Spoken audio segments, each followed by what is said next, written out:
5 World News. And we begin tonight with the dangerous high winds affecting more than 100 million people. Take a look at this. Scaffolding slamming down on a busy New York City sidewalk, trapping people below. And this scene outside of a high rise as a major storm system sweeps through the east. That same system that slammed through the Midwest, leaving tractor trailers overturned in Indiana. ABC's Eva Pilgrim starts us off tonight. Tonight, dangerous winds slamming more than 100 million Americans this weekend.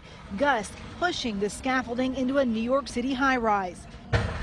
Then chaos when a second scaffold came crashing down.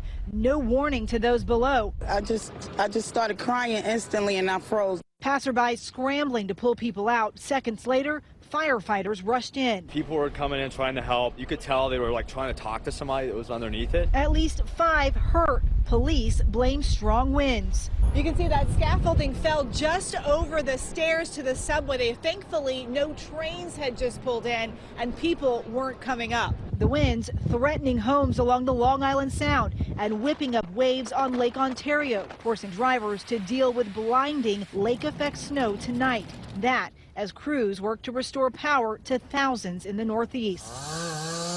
That same system punishing the Tennessee Valley overnight. Winds topping 100 miles per hour, triggering warning sirens in Nashville.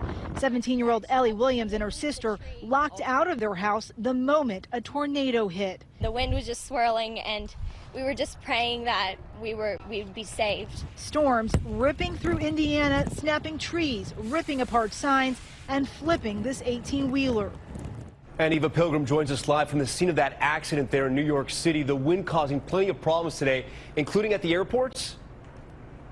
That's right, Tom. The wind got so strong at points here that it actually shattered windows in some high rises. New York, Chicago, Philadelphia, all seeing flight delays tonight because of that wind.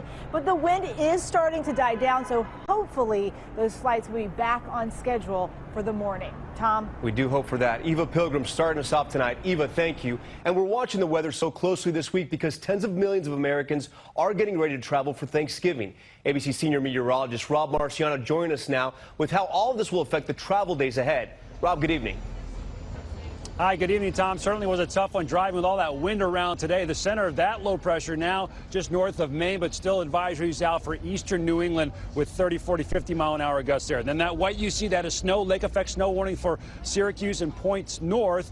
And the cold air behind this tomorrow is going to be no joke in the morning. 20s for wind chills from Chicago to New York all the way to Boston, teens north of that. And another system coming into the northwest. So tough travel on I-5 the next couple of days. That shouldn't be too much of a problem across the Northeast. The Southeast will see showers on Thanksgiving Day and still chilly with lake effect snow, but much more quiet as compared to this weekend for the Northeast on Thanksgiving. Tom? Rob